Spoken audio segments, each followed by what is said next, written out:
Bapak Ibu Saudara yang dikasihi oleh Tuhan, bacaan utama firman Tuhan dan sekaligus menjadi pokok perenungan kita pada hari ini terambil dari dalam kitab Yesaya pasal yang ke-50 pada ayat yang keempat hingga ayat yang ke-11. Yesaya pasal 50 ayat yang keempat hingga ayat yang ke-11. Firman Tuhan berbunyi demikian, ketaatan hamba Tuhan. Tuhan Allah telah memberikan kepadaku lidah seorang murid, supaya dengan perkataan aku dapat memberi semangat baru kepada orang yang letih lesu. Setiap pagi ia mempertajam pendengaranku untuk mendengar seperti seorang murid. Tuhan Allah telah membuka telingaku, dan aku tidak memberontak, tidak berpaling ke belakang. Aku memberi punggungku kepada orang-orang yang memukul aku, dan pipiku kepada orang-orang yang mencabut janggutku. Aku tidak menyembunyikan mukaku ketika aku dinodai dan diludahi. Tetapi Tuhan Allah menolong aku, sebab itu aku tidak mendapat noda. Sebab itu aku meneguhkan hatiku seperti keteguhan gunung batu, karena aku tahu bahwa aku tidak akan mendapat malu. Dia yang menyatakan aku benar telah dekat. Siapakah yang berani berbantah dengan aku?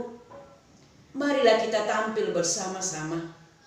Siapakah lawanku berperkara? Biarlah ia mendekat kepadaku. Sesungguhnya Tuhan Allah menolong aku. Siapakah yang berani menyatakan aku bersalah? Sesungguhnya mereka semua akan memburuk seperti pakaian yang sudah usang. Ngengat akan memakan mereka.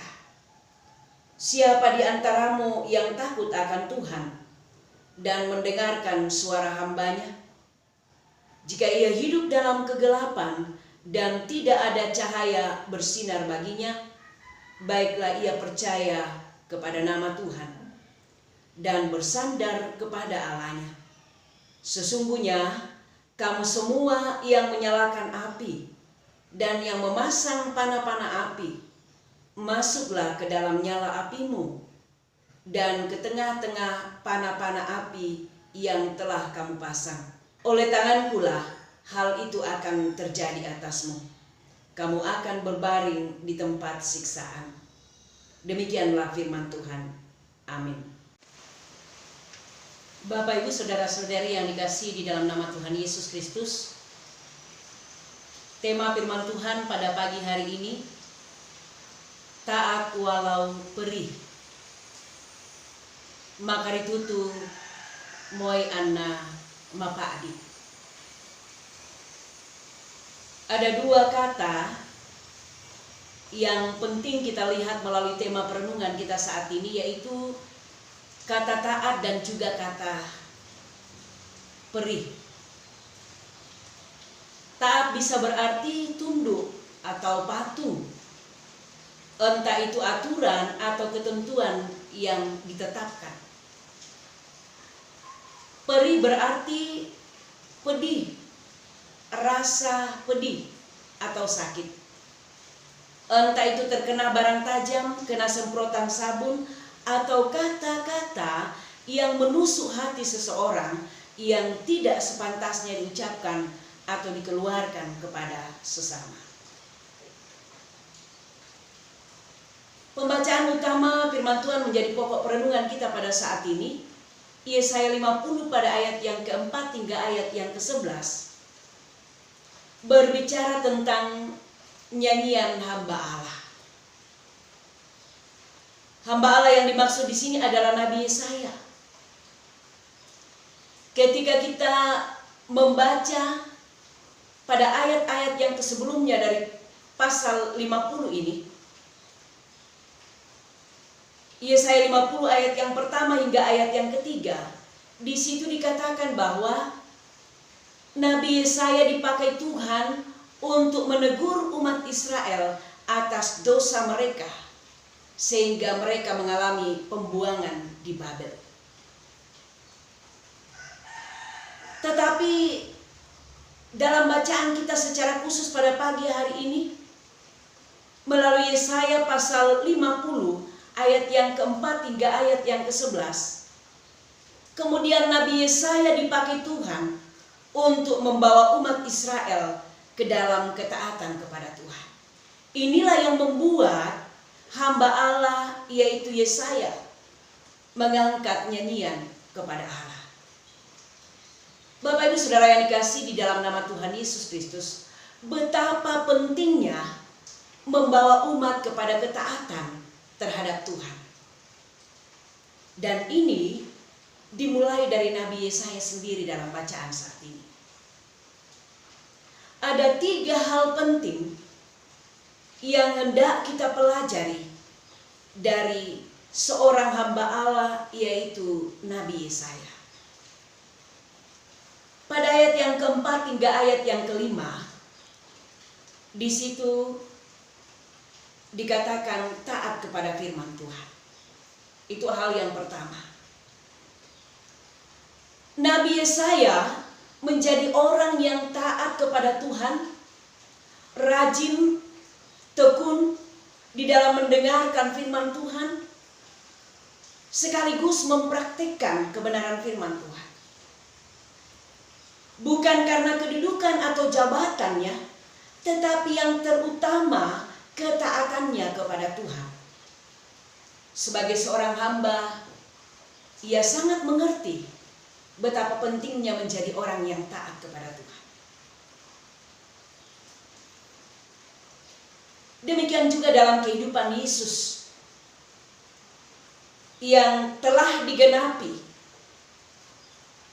juga dengan ketaatannya kepada Bapa. Apa yang diperintahkan oleh Bapa kepadanya, Yesus Kristus yang adalah anak Allah melakukan di tengah-tengah kehidupannya. Tugas dan tanggung jawab seorang nabi Yesaya adalah mengajar umatnya. Oleh karena itu, Tuhan sendiri yang telah memberi lidah sebagai seorang murid dengan maksud untuk memberi semangat baru kepada orang yang mengalami letih dan lesu. Letih lesu dalam persoalan-persoalan atau pergumulan. Letih lesu oleh karena imannya lemah dalam menghadapi persoalan atau kehidupan penderitaan. Juga dikatakan dalam firman Tuhan bahwa Allah yang mempertajam pendengarannya. Allah memberikan pendengaran yang tajam kepada Nabi Yesaya. Untuk apa? Untuk belajar mendengar firman Tuhan dan memberitakan firman Tuhan. Demikian juga di dalam kehidupan, situasi pergumulan yang kita alami di tengah-tengah kehidupan dunia sekarang ini. Baik dari pihak pemerintah, juga dari persekutuan gereja. Kita melihat melalui media sosial tentang situasi virus corona 19. Melalui himbauan, melalui nasihat, lalu disampaikan kepada umat, kepada masyarakat, kepada dunia ini. Secara khusus dalam kehidupan kita sebagai umat yang percaya kepada Tuhan, untuk membuka rumah-rumah kita sebagai tempat kita menyembah Tuhan atau beribadah kepada Tuhan. Ini mau menguji iman kita, Bapak Ibu Saudara sekalian. Apakah disiplin rohani, ketaatan kepada Tuhan bersama dengan keluarga masih kita lakukan di rumah kita dalam hal berdoa, membaca Alkitab. Hal yang kedua yang kita lihat dari pribadi Nabi Yesaya, yaitu tabah dan kuat menanggung derita. Bacaan kita tadi pada ayat yang ke-6, aku memberi punggungku kepada orang-orang yang memukul aku, dan pipiku kepada orang-orang yang mencabut janggutku.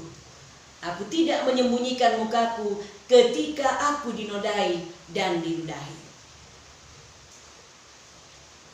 Ini mau mengatakan Bapak Ibu Saudara sekalian bahwa Nabi Yesaya tidak pernah membalas dengan kejahatan setiap penderitaan yang dialami. Tetapi ia tetap sabar menanggung siksaan dan derita demi menyampaikan firman Tuhan kepada umat Israel. Kalau kita belajar juga dalam penderitaan Yesus, demikian pun bahwa ia menempuh dalam penderitaannya, siksaan, dan juga cemoohan, dan berbagai bentuk penderitaan yang harus diperhadapkan kepada dirinya, tetapi ia melakukan dengan ketaatan kepada Sang Bapa. Demikian juga dalam kehidupan saudara dan saya. Dalam pergumulan penderitaan yang dialami, entah itu persoalan ekonomi, persoalan sakit penyakit, persoalan rendah relasi, dan lain-lain sebagainya, hendaklah kita hadapi dengan sabar, dengan rendah hati, dan tentunya mengandalkan Tuhan sebagai penolong kita,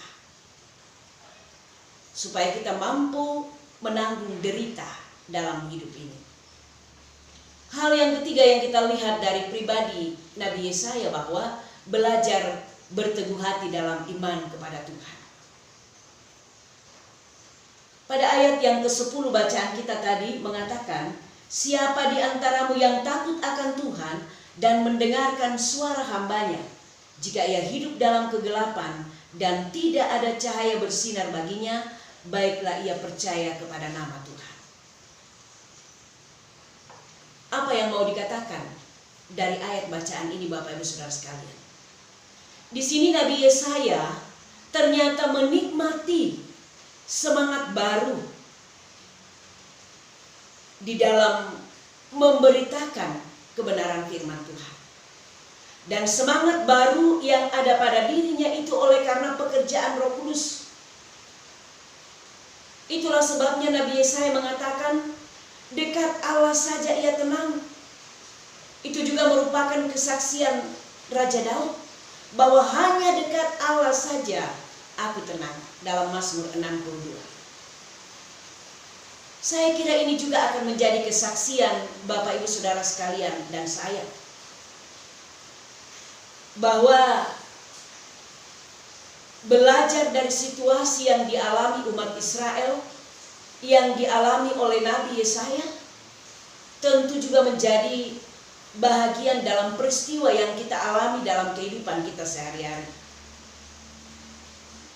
Bahwa baiklah di tengah-tengah kehidupan kita, kita mau menjadi orang yang tetap teguh kepada Tuhan. Menjadi orang yang senantiasa menaati akan kebenaran firman Tuhan. Supaya kuasa Tuhan itu selalu menjadi pelindung kita. Dan kasih-Nya itu menjadi isi dalam kehidupan kita. Kasih Tuhan yang mengisi hidup kita. Kasih Tuhan yang memampukan kita untuk belajar menjadi orang yang teguh di dalam iman kepada Tuhan. Karena itu marilah Bapak Ibu Saudara sekalian, kita jalani itu di tengah-tengah kehidupan kita. Terlebih khusus dalam minggu-minggu Palmarum, minggu-minggu sengsara Yesus yang kita akan jalani ke depan. Semakin membuat kita belajar berteguh hati dalam iman kepada Tuhan. Roh Kudus menolong Bapak Ibu Saudara sekalian melakukan kebenaran firman Tuhan. Terpujilah nama Tuhan. Amin.